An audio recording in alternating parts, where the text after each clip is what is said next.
3 years. For 3 long years, the mighty Valoran Empire believed the human problem had been erased from history.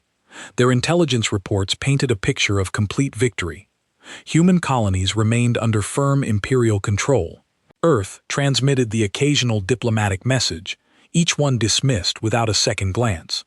There were no military buildups, no hostile broadcasts, no whispers of rebellion. Humanity appeared broken, obedient, and defeated. That illusion would become the greatest mistake the Empire had ever made.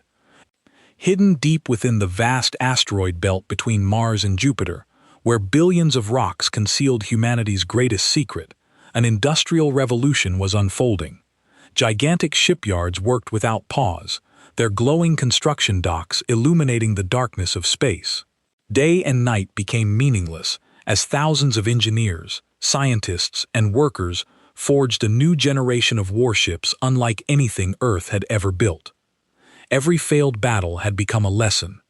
Every captured piece of Valoran technology was dismantled, analyzed, and improved upon. Every weakness in the Empire's weapons, defenses, and tactics was carefully documented and transformed into an advantage. Standing at the center of this massive operation was Captain Bora, the brilliant commander overseeing the construction of 15 colossal dreadnoughts. Each warship stretched over 2 kilometers from bow to stern, carrying enough firepower to devastate entire fleets. But their terrifying size was only the beginning. Their revolutionary adaptive armor learned from every impact, instantly reinforcing itself against repeated attacks. Every enemy strike made the ships harder to destroy. Their advanced shield systems constantly shifted their energy frequencies in real time, rendering conventional Valoran energy weapons increasingly ineffective with every passing second. Humanity had not surrendered. It had been preparing. The engines were built for both speed and endurance. Her flagship was called the Iron Typhoon. Bora walked through its corridors every day, inspecting every system, talking to every crew member. She wanted them to know their ship as well as they knew their own homes. When the time came to fight, there could be no mistakes. While Bora built the main battle fleet, other ships were taking shape. Wraith-class stealth frigates that could slip past enemy sensors by making themselves look like background radiation. Hammer-class assault carriers designed to launch thousands of drones at once, overwhelming enemy defenses. Reaper-class bombers built for one purpose, breaking through planetary shields and delivering devastating strikes. Dr. Hyun Woo worked in secure laboratories deep beneath the surface of Mars. His specialty was xenobiology, the study of alien life forms. He had obtained samples of Velcoran tissue from the battlefields and spent months analyzing their biology. What he discovered gave him the tools to create weapons specifically designed to harm Valkorans while being harmless to humans. The plague missiles, as they came to be called, carried a bow weapon tailored to Velcoran biochemistry. It would cause rapid organ failure, killing within minutes. Hyun-woo hated the work. He was a scientist, not a killer, but he remembered the footage from the colony attacks. He remembered the children who died. Sometimes terrible weapons were necessary. Lieutenant Commander Wan's work was less visible, but equally important. His intelligence division operated in the shadows, conducting a secret war that the Velcorans did not even know was happening. Using captured communication equipment, his team had infiltrated Velcoran networks across multiple systems. They learned everything. Fleet positions updated daily, supply routes mapped in detail, defensive weaknesses cataloged and studied, personal information about every important Velcoran commander collected and analyzed. Wan built profiles on hundreds of officers, learning how they thought, how they fought, what they feared. His agents planted sleeper viruses in 37 military networks. These programs sat dormant, invisible to Velcaran security systems. But when activated, they would cause chaos. Navigation systems would fail. Communications would broadcast false information. Automated defenses would malfunction. The Valoran military would be fighting blind. Using stolen identification codes, human scout ships moved freely through Velcoran space. They appeared on sensors as routine cargo vessels or patrol ships. No one questioned them. No one looked closely. The humans cataloged every military installation, every fleet position, every vulnerability. Sergeant Major Dawn trained the soldiers who would fight the war. Her Ghost Battalion consisted of 3,000 warriors, each one a weapon forged through brutal preparation. They trained in high-gravity chambers that made Earth's already heavy pull feel even worse. They fought in toxic atmospheres, extreme temperatures, total darkness. They learned to use every weapon, human and alien. Dawn's training philosophy was simple: make training harder than combat. If her soldiers could survive her exercises, they could survive anything the enemy threw at them. She pushed them to their limits and beyond. Some broke, most adapted. All of them became harder than steel. They specialized in boarding actions and close-quarters combat. This was where humanity's Death World adaptations would shine brightest. In tight corridors and cramped spaces, human strength, speed, and endurance would overwhelm enemies bred for open battlefields. Each ghost soldier wore custom-powered armor that enhanced their already formidable capabilities. The suits could amplify strength, increase speed, filter any atmosphere, and survive in vacuum. They were equipped with silence rounds, special ammunition that disrupted Velcro and neural tissue on contact. Da-Yun led every dangerous training exercise from the front. She never asked her soldiers to do anything she would not do herself. This earned their respect and their loyalty. When the time came to fight, they would follow her anywhere. While humanity prepared in secret, the Velaran Empire continued expanding. They conquered 2 more systems, bringing their total to 49. Their military was stretched thin across vast territory, but confidence remained high. After all, no one had seriously challenged them in decades. Commander Valor, who had led the raids on human colonies, was promoted and given command of a larger fleet. His concerns about human resistance were dismissed as excessive caution. The casualties his forces suffered were forgotten. In Velkaran Militarimies, the human campaign was taught as an example of a perfect operation. Science Prelate Thornix remained troubled.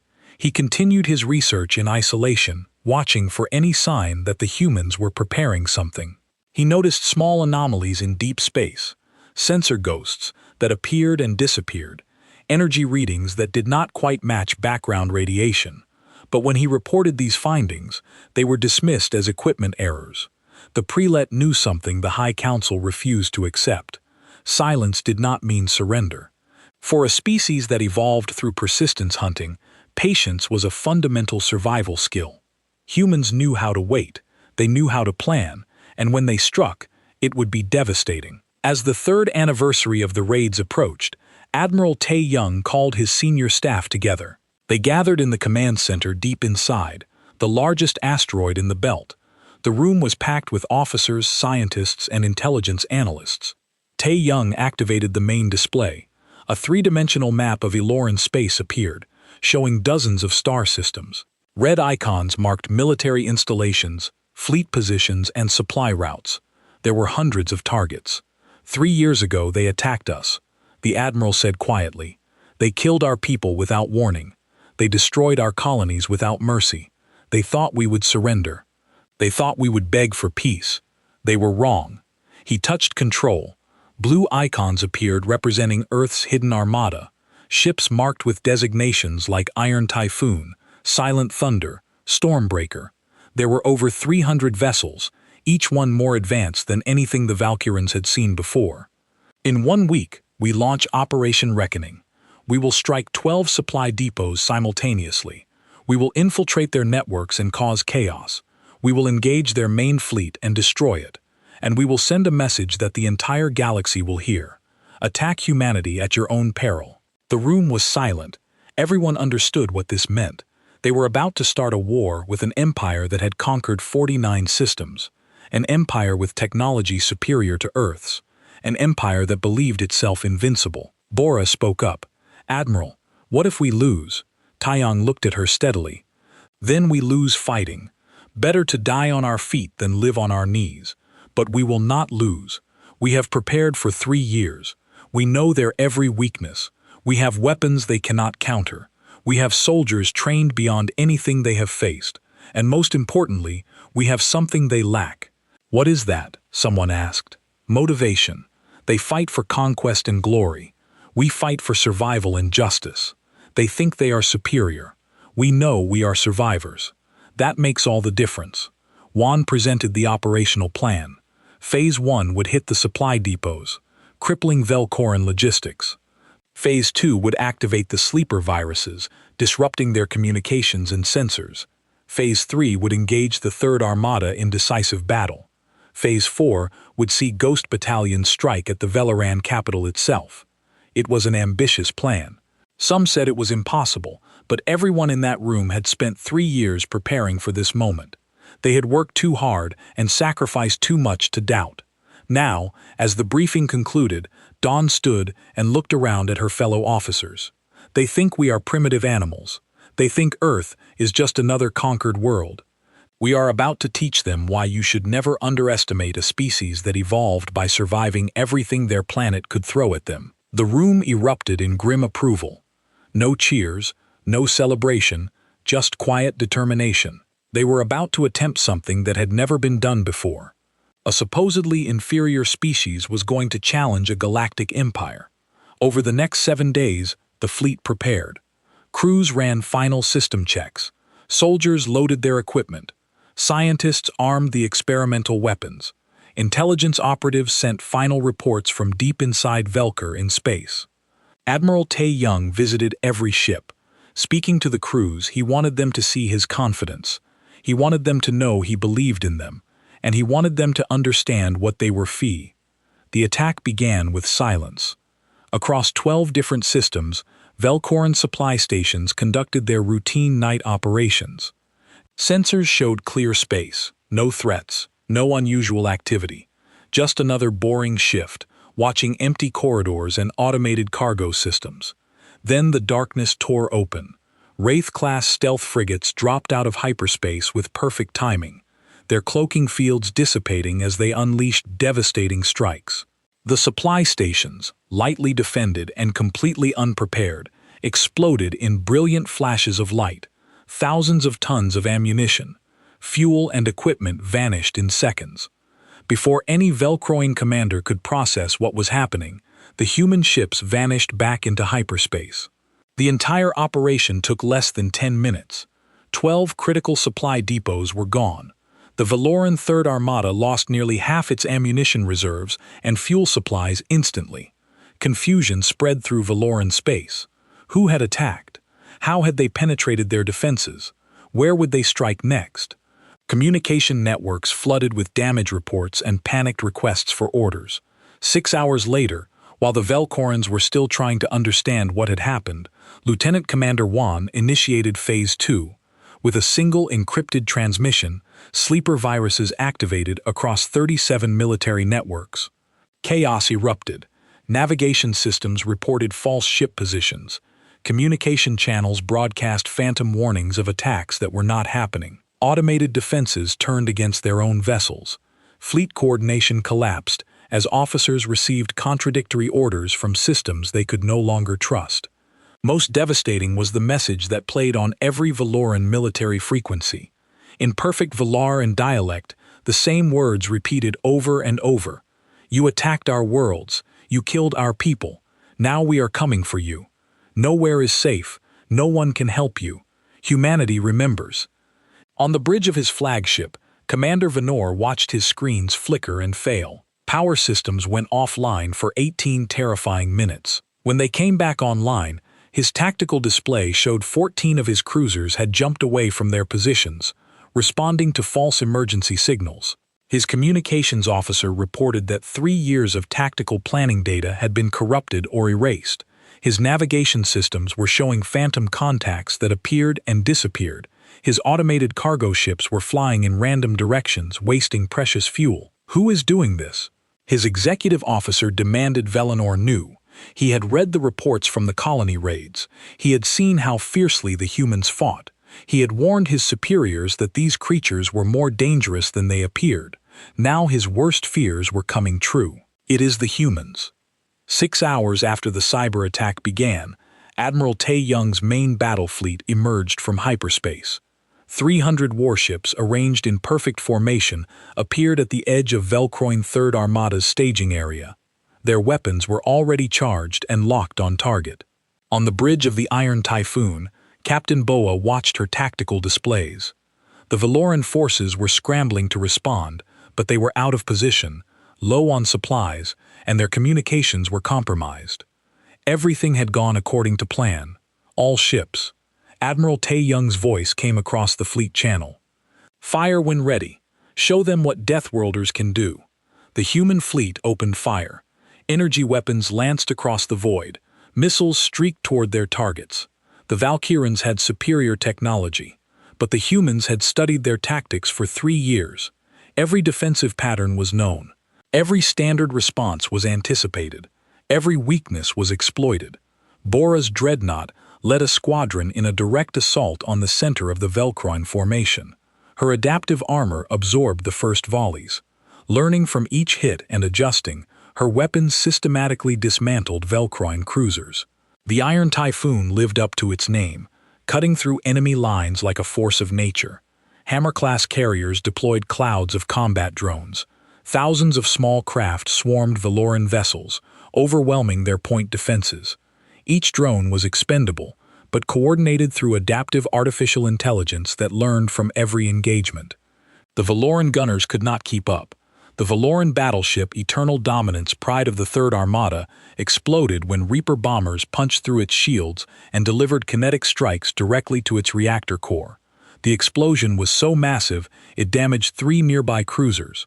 Commander Valor tried to organize a counterattack, but the humans moved in patterns that Valoran doctrine said were impossible. They split their formations and reformed too quickly. They sacrificed smaller ships to create openings for larger vessels. They fought with a coordination that seemed almost telepathic. Dr. Hyan Wu's plague missiles struck 4 Velkoran carriers. The bioweapons worked exactly as designed. Within minutes, entire crews were incapacitated, their organs failing from the tailored toxins.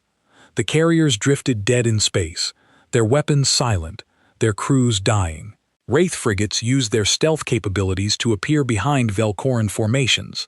The aliens found themselves fighting on multiple fronts simultaneously. Never sure where the next attack would come from, panic spread through their ranks. Bora personally led a daring maneuver that resulted in the capture of an intact Valoran dreadnought. Her boarding team stormed aboard and secured the ship before its crew could destroy it. The prize would provide valuable intelligence and technology. After 8 hours of continuous combat, the Battle of Valora Station was effectively over. The Valoran Third Armada, which had numbered 200 ships at the start of the day, was reduced to 30 vessels. Debris fields marked where proud warships once flew. Escape pods dotted the battlefield, carrying survivors who would tell stories of the day humanity struck back. On the Valoran capital world, Overlord Kreshar received the battle reports with growing horror. One of their strongest fleets was being destroyed. Human forces were demonstrating tactical sophistication and technological innovation that should not be possible for such a young species.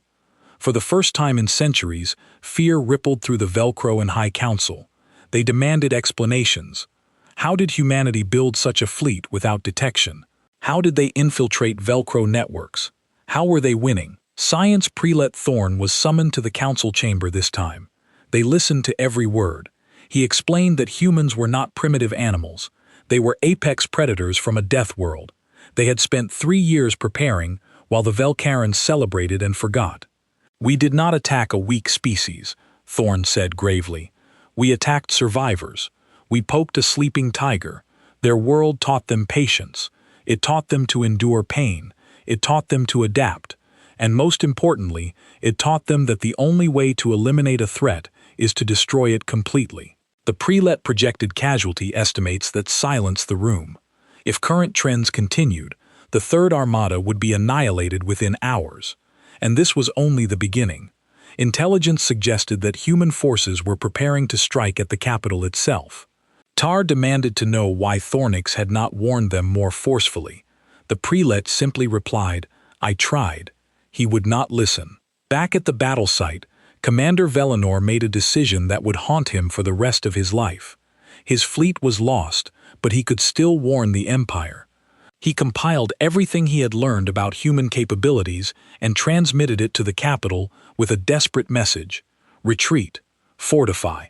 They are coming for the homeworld next. Then, with 30 ships remaining from his original force of 200, Velinor did something few Veloran commanders had ever done.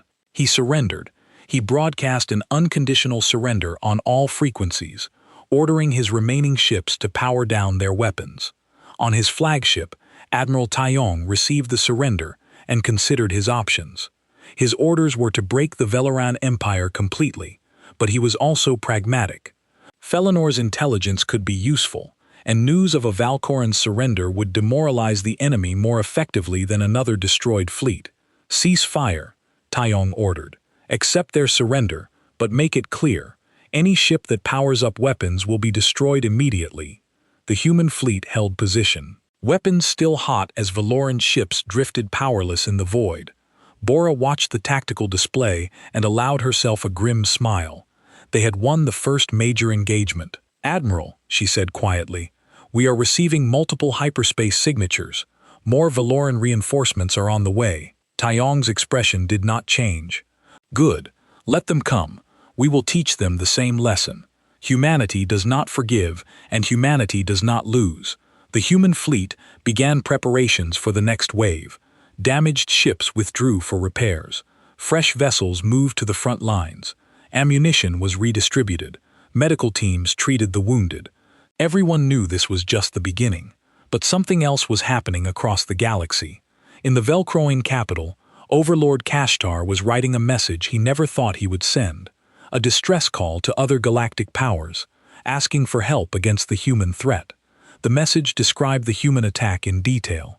Their superior tactics, their advanced weapons, their ruthless efficiency. It begged for assistance, offering trade concessions. He helped identify moderate Velcan officials willing to work toward reform. Commander Velor, who had surrendered 5 years past. The galaxy changed in ways no one could have predicted. The Velcan Empire was gone. In its place stood a confederation of independent systems, some aligned with Earth, others forming their own alliances. The transition had been difficult, marked by conflicts and struggles, but it succeeded. Former Veloran space was more peaceful and prosperous than it had been in centuries. Humanity's reputation evolved. They were no longer seen as terrifying conquerors. Instead, they became respected peacekeepers. The Terran Defense Force under Fleet Admiral Taiyong's leadership mediated disputes between species, protected trade routes from pirates, and provided disaster relief across multiple systems. The most significant change was cultural. Humanity became a bridge between species.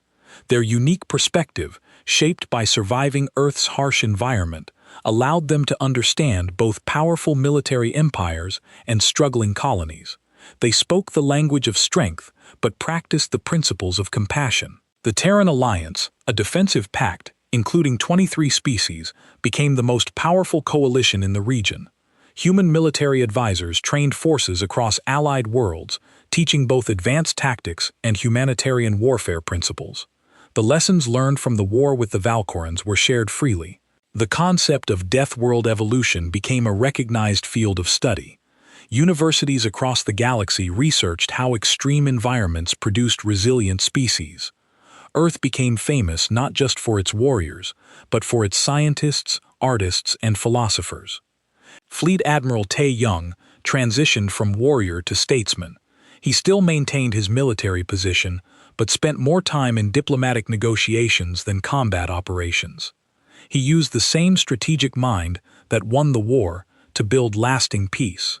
On the 5th anniversary of the victory, Taiyong visited the memorial on New Sol. The colony had been completely rebuilt and was more prosperous than before. He stood before the monument, listing the names of those who died in the original attacks. "We kept our promise," he whispered to the fallen. "We made them pay, and then we built something better. Rest easy." Admiral Bora commanded the Liberty Fleet, which evolved from an occupation force into a rapid response unit. When disasters struck, when pirates attacked, when conflicts threatened to spiral into wars, her fleet arrived to stabilize situations. She had gained a reputation across the galaxy for being fierce in battle, but compassionate in peace. The Iron Typhoon remained her flagship, now upgraded with technology from dozens of species. It became a symbol. Humanity could be both destroyer and protector depending on what the situation demanded. General Dune, promoted from Sergeant Major, oversaw special operations across human space. Ghost Battalion expanded into an entire division, but she also dedicated time to helping veterans, particularly those who were prisoners of war. She opened rehabilitation centers on 3 worlds. "We survived the worst," she told traumatized soldiers. "That means we are strong enough to build the best. Do not let what they did to us define who we are." Director Wan led the Terran Intelligence Service, which became crucial to maintaining galactic stability. His network spanned hundreds of systems, providing early warning of potential threats, but he also advocated for ethical intelligence gathering, establishing guidelines that prevented the abuses that characterized the old Valoran security services. Dr. Hyun Woo redirected his expertise toward medical applications. His knowledge of alien physiology gained during the war now saved lives rather than taking them. He developed treatments that worked across different species' biochemistries. He also wrote extensively about the ethics of bioweapon development, ensuring future generations understood both the power and the terrible responsibility. Perhaps the most remarkable development was the reconciliation between humans, and it was not easy. Many on both sides carried deep scars. But slowly, through deliberate effort and genuine remorse from reformers, healing began. Ambassador Thornix, formerly science prelate, became the face of this reconciliation. He traveled extensively, speaking about the lessons learned from the war, the dangers of supremacist ideology, and the value of understanding different species. His courage in defecting had saved countless lives on both sides.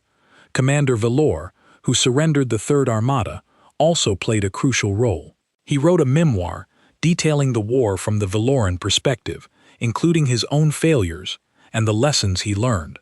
The book became required reading in military me's across the galaxy. A joint memorial was established, honoring all who died in the conflict, regardless of which side they fought on. Exchange programs allowed youngins to study on Earth, and young humans to study on reformed Valoran worlds. Artists created powerful works addressing their society's crimes, helping their people confront a dark past. The conflict led to fundamental shifts in how the galaxy viewed dangerous worlds. Previously, death worlds were avoided. Now they were recognized as sources of remarkable species. The Galactic Council established the Death World Doctrine, principles governing contact with species from extreme environments.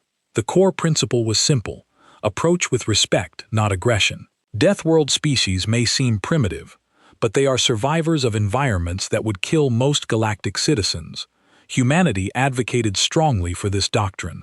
"We want to prevent what happened to us from happening to others," Fleet Admiral Tae Young explained to the Galactic Assembly.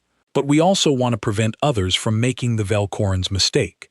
Respect breeds peace. Arrogance breeds war."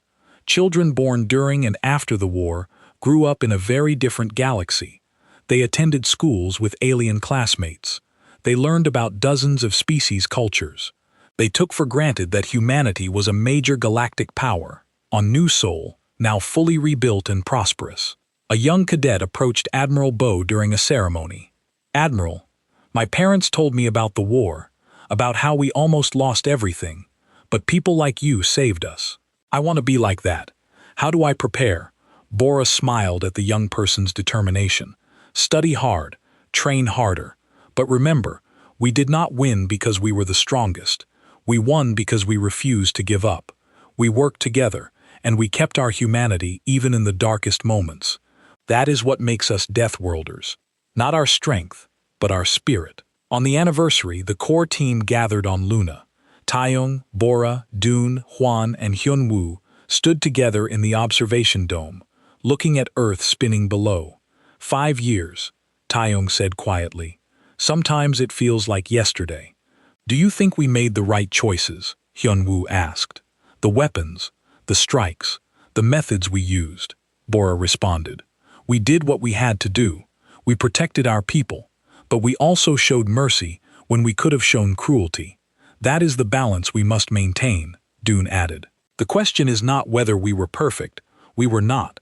The question is whether we learned and became better, and I think we have. Juan looked at his friends. We were given a choice: become monsters to defeat monsters or find a way to win while keeping our humanity. We chose the harder path. And that is why we are still standing here together. Far across the galaxy, in a small settlement on a former Valoran world, a human teacher stood before a mixed-species class. She was teaching them history. The war between humanity and the Valoran Empire changed everything, she explained. It taught the galaxy important lessons about respect, about the dangers of arrogance, and about the strength that comes from surviving difficult environments. A young Valoran raised their hand. "Teacher, why did the humans show mercy? After what my people did, they could have destroyed us." The teacher smiled. "Because humans understand something important. True strength is not about dominating others. It is about protecting those who need protection, showing mercy to those who deserve it, and building something better than what came before." She activated a holographic display showing Earth. This is humanity's home world. It is classified as a Class 12 death world, one of the most dangerous environments in the galaxy. Everything evolved to survive conditions that would kill most of us within ours. But humanity did not just survive. They thrived. They built civilizations, created art, developed technology, and reached the stars. And when they were attacked, they showed the galaxy what deathers are truly capable of. A human child spoke up. "My grandmother fought in the war. She says, the most important thing we learned is that we are stronger together than apart." The teacher nodded. "Exactly right. The war could have created eternal enemies. Instead, it created the foundation for lasting peace. Not because the Valkyrans were defeated, but because both species learned from their mistakes and chose to build something better." The galaxy moved forward. New conflicts arose and were resolved. New species joined the galactic community. Technology advanced, societies evolved, but the lessons of the war remained relevant. In military meetings across hundreds of worlds, the campaign was studied as a masterclass in strategy and tactics. In diplomatic institutions, the peace process was held up as an example of successful reconciliation. And across the galaxy, the term Deathworlder had evolved into a compliment, suggesting resilience and adaptability. Humanity continued to grow, explore. The Valkyran capital world was beautiful by galactic standards. Low gravity made movement effortless. Clean atmosphere smelled of exotic flowers. Temperate climate required no environmental suits. Minimal predators meant the population lived without fear.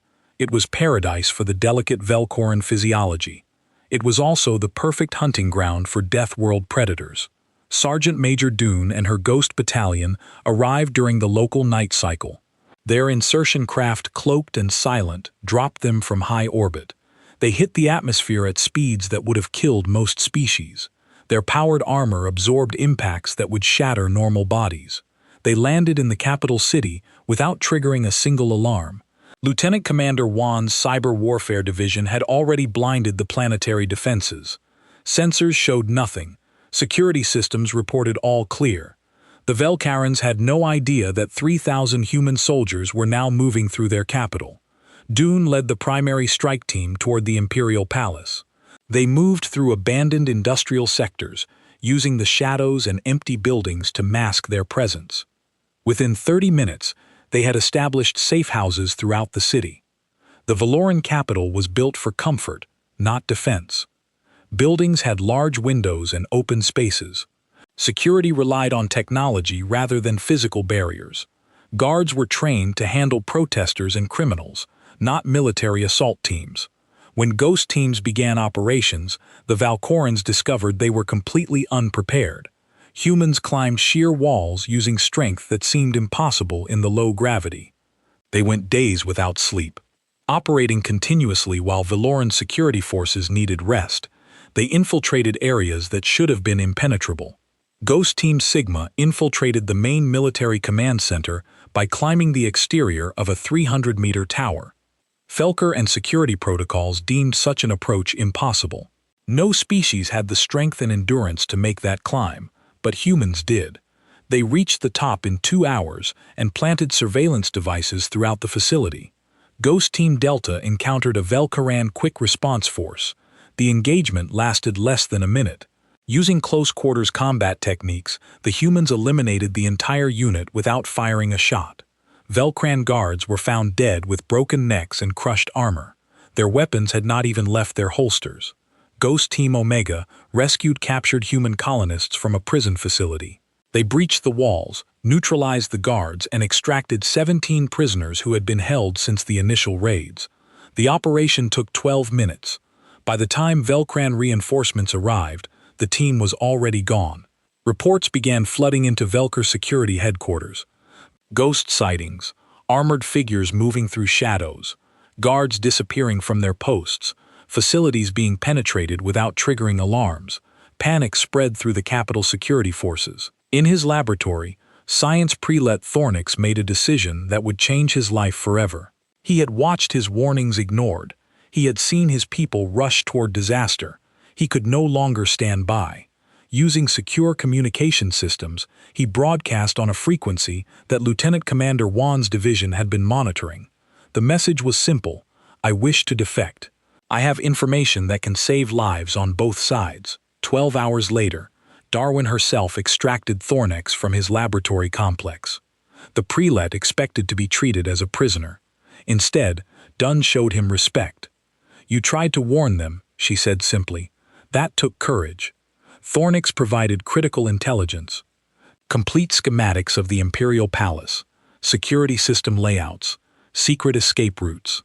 Most importantly, he revealed that Overlord Kressar had activated doomsday protocols. If the capital fell, automated systems would destroy every human colony the Valkyrans had conquered. Dune immediately transmitted this information to Admiral Tae Young. The timeline had just become critical. They needed to capture the Valoran leadership before those protocols could be executed. Armed with Thornix's intelligence, Dawn coordinated a simultaneous assault on the Imperial Palace. 3 teams, 3 different approaches, all timed to the second. The palace was the most heavily defended location in the Velcaran Empire. Multiple shield layers protected it from orbital strikes. Automated defense turrets covered every approach. A garrison of 5,000 elite guards patrolled its halls. Hardened bunkers could withstand siege weapons. Taking it should have been impossible, but Ghost Battalion had trained for exactly this scenario. At 3 o'clock in the morning local time, Wan's Cyber Warfare Division initiated massive electronic warfare. Palace sensors went blind. False alarms triggered throughout the complex. Security forces responded to phantom threats, while real dangers approached unseen. Ghost Team Alpha, led by Dawn, breached through underground maintenance tunnels. Velcaran security had considered these passages too small for combat operations. They forgot that humans were smaller and more flexible than most galactic species. Ghost Team Beta used grappling equipment to scale the palace's exterior walls. They moved with speed that shocked Valoran defenders who spotted them. By the time guards could respond, the humans were already inside. Ghost Team Gamma infiltrated through the main gate using captured Velcaran identification codes and armor. They walked in disguised as reinforcements. By the time anyone realized something was wrong, they had already disabled the primary security systems. Once inside, the 3 teams moved with devastating efficiency. Felor guards were incapacitated with non-lethal weapons when possible. When necessary, they were killed quickly and quietly. Ghost soldiers advanced through corridors that were supposed to be impregnable. Dune reached the High Council chamber to find Overlord Kressar and his advisors barricaded inside. The door was reinforced durastyle designed to withstand artillery strikes. She did not waste time trying to breach it conventionally. Her team used precision plasma cutters to create an entrance through the ceiling. They dropped down from above into the chamber. Elite guards opened fire immediately, but their weapons were not powerful enough to penetrate human-powered armor designed to survive Earth's deadliest environments. The firefight lasted less than 2 minutes. When it ended, Dawn stood before Overlord Kashtar himself, the being who had ordered the attack on human colonies, the leader who had dismissed humanity as primitive animals. "You are beaten," Dawn said quietly, her weapon trained on the Overlord. "Your fleet is destroyed. Your capital is compromised. Your people are terrified. Now you will do exactly what we tell you, or Admiral Tae Young's fleet will turn your homeworld into a monument to the cost of attacking humanity. Kashtar felt genuine fear for perhaps the first time in his life. This human, this creature from a death world had done the impossible. She had penetrated his defenses, defeated his guards, and now held his life in her hands. "What do you want?" he whispered. Diane's expression was cold. "First, disable those doomsday protocols. Then, order every Velcro and military unit to stand down. Then, surrender unconditionally to Admiral Taeyong. Do this, and we let your people live. Refuse, and we show the galaxy what happens when you make enemies of Deathworlders." Qatar looked at his advisors. They were terrified. His guards were dead or disabled. His defenses had failed.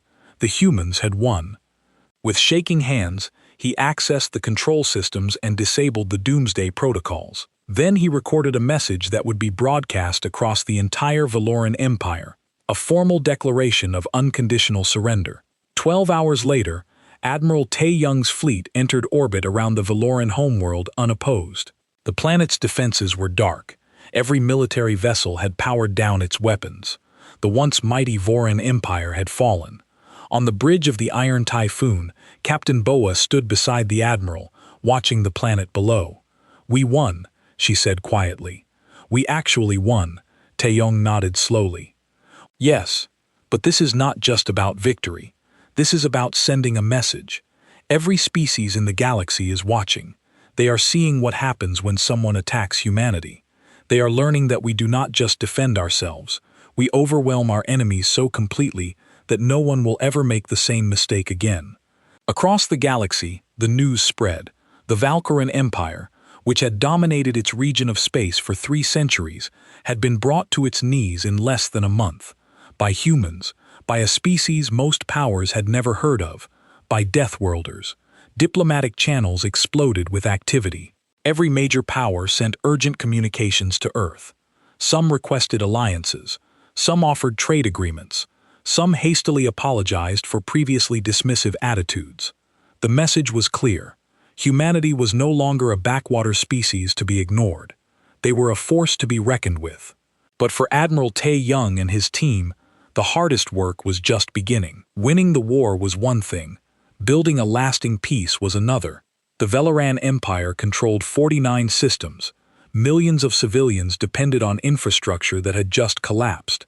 Simply destroying everything would create chaos. Taeyong had no interest in becoming an occupying force. Humanity had fought for justice, not conquest. Now they needed to prove they could be merciful in victory, as they were ruthless in war. Science Prelate Thornix, having proven his value through his defection, became a key advisor. The throne room of the Velcroan Empire was built to impress. Black crystal walls rose 50 meters high, reflecting the light of 1,000 floating orbs. At the center sat Overlord Kashtar, his massive form draped in armor that had seen 100 conquests. Around him, his war council waited in silence. Commander Velinor stepped forward and activated the holographic display. A small blue planet appeared, spinning slowly in the air. Earth, they called it. A yellow sun warmed its surface. One moon circled nearby. "The humans," Belaner said, "they have 3 colonies near our border. Basic technology, weak defenses. They achieved faster than light travel only 50 cycles ago. I recommend we claim their worlds as training grounds for our junior officers." Laughter echoed through the chamber. The idea amused them. Training grounds, as if these creatures could pose any challenge at all. Kashtar leaned forward. "Have we contacted them?" "No, my lord. They are primitives not worth the effort of diplomacy." The Overlord nodded. "Then take their worlds. Show them the price of existing in Vel space." In the back of the room, Science Prelate Thornix raised his hand. "My lord, I must protest. My research shows that Earth is classified as a Class 12 death world. The humans evolved in extreme conditions, high gravity, aggressive predators, toxic atmosphere by our standards. I believe they may be more dangerous than they appear." More laughter. Kreesar waved dismissively. "Your caution is noted and ignored. Prelate, we have conquered 47 systems. These animals will fall like all the others. Proceed, Commander." Thornix sat down, his warnings unheeded. He had tried. Now he could only watch and hope he was wrong. 3 weeks later, Veloran warships dropped out of hyperspace above New Sol, a human colony world. The settlement held 30,000 civilians, farmers, miners, families who had come to build a new life far from Earth. The attack came without warning. Veloran soldiers, bred for war and standing 8 feet tall, descended in armored dropships. They expected the colonists to surrender immediately. After all, what chance did farmers have against trained warriors? They learned their first lesson within the first hour. A teenage boy named Gio grabbed a mining laser and disappeared into the maintenance tunnels beneath the settlement. For 3 hours, he moved through passages too small for the Velcaran warriors in their heavy armor. He struck from shadows, cutting down soldiers with precise shots, then vanishing before they could respond. By the time they cornered him, Gio had killed 17 warriors. He died fighting, refusing to surrender, even when wounded. At Haven's Gate, the second colony, the humans did something the Valkyrans never expected. When the enemy army gathered in the valley below the main dam, the colonists opened the floodgates. Billions of gallons of water crashed down on the Velcaran forces. Their powered armor designed to protect against weapons became death traps. They drowned by the hundreds. The third colony, Prosperity Station, was an orbital facility. When Velcaran boarding parties breached the hull, the human engineers made a terrible choice. They sabotaged the reactor core. The explosion killed everyone on the station, humans and Velcorans alike. 300 enemy soldiers died in an instant. Commander Velor stood on the bridge of his flagship, reading the casualty reports. His forces had won. All 3 colonies were now under Velcro control, but the cost made him uncomfortable. He had lost over 500 warriors against farmers and miners. The resistance had been fierce beyond anything he had encountered before. He recorded a report for his superiors. The humans fought with unusual ferocity. They seemed to have no fear of death. They used their environment as a weapon. They set traps using knowledge of local terrain.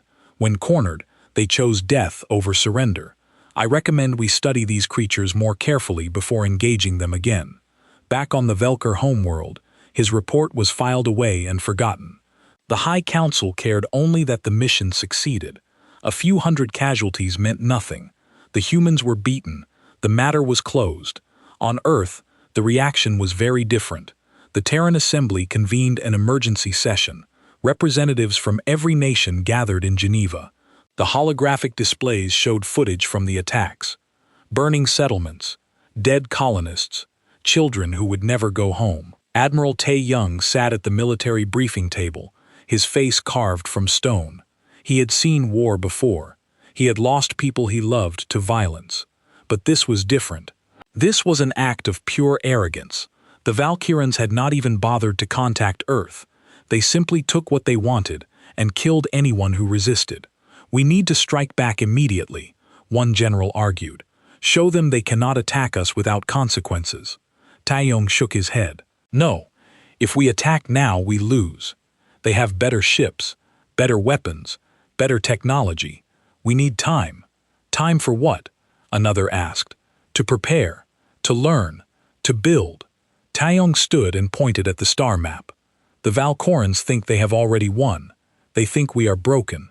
Good. Let them believe it. While they celebrate their victory, we will prepare for war, a real war.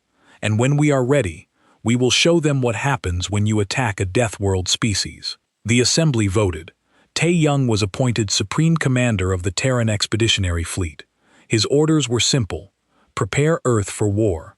Build an armada capable of defeating the Veloran Empire, and make sure no one ever underestimated humanity again. He assembled his team carefully. Captain Bora, who had survived the attack on her home colony by fighting her way through Veloran soldiers with nothing but a steel pipe and pure rage. Lieutenant Commander Huan, a former diplomat who understood how to gather information and exploit weaknesses. Dr. Hun Wu, a brilliant scientist with expertise in alien biology, and Sergeant Major Dune, who had spent 3 years in a Velcoran prison camp before escaping and leading guerrilla operations. These were not politicians or theorists. They were survivors, warriors, people who understood what it took to win against a stronger enemy. In their first meeting, Taeyong laid out his strategy. We have three advantages. First, they think we are weak. Second, they do not know what a Deathworld species is truly capable of. Third, we have time. They are not watching us anymore. We can build in secret. Bora asked the question everyone was thinking. How long do we have? 3 years, maybe 4. We will use every day. When we strike, it will be with overwhelming force. We will not just defeat them. We will break them so completely that no one will ever attack humanity again. The work began immediately. Hidden shipyards in the asteroid belt started construction. Every nation on Earth contributed resources. Scientists worked around the clock developing new weapons. Intelligence operatives infiltrated Valaran space, gathering information and planting the seeds of future attacks. Meanwhile, science prelate Thornix continued his research in secret. He studied human history, human biology, human warfare. What he discovered filled him with growing dread. These creatures were not just survivors. They were apex predators. Every aspect of their evolution prepared them for war. He tried once more to warn the High Council. He presented his findings. Humans could run for hours without stopping, tracking prey until it collapsed from exhaustion. Their immune systems could fight off diseases that would kill most galactic species in days. Their bones were dense and strong, their muscles packed with power. They healed quickly from injuries that would others. Most frightening of all, humans were pack hunters who formed powerful emotional bonds. They would sacrifice themselves for their group. They held grudges across generations, and they had an instinctive understanding of tactics and strategy. The council listened this time. They did not laugh, but they still did not believe. "You worry too much, Prelate," Katar said. "We have their colonies. We control their space. If they were truly dangerous, they would have already attacked. Their silence proves their weakness." Thornix left the chamber knowing he had failed. The Valkyrans would not change course.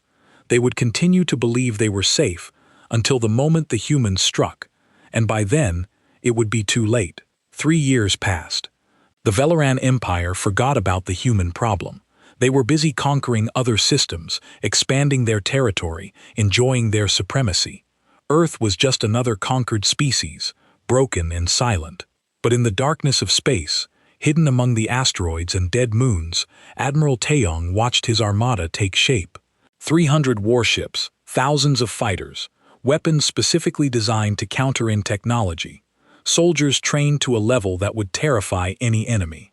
The Admiral stood on the bridge of his flagship and looked at the tactical display. Every Valkyran military base was marked. Every fleet position was known.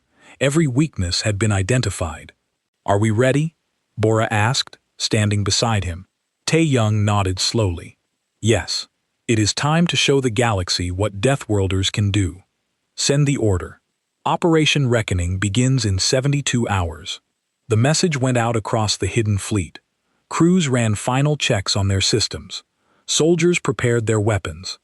Scientists loaded the last of their experimental munitions. Everyone knew their role. Everyone understood the stakes. The Valkyran Empire had made a terrible mistake.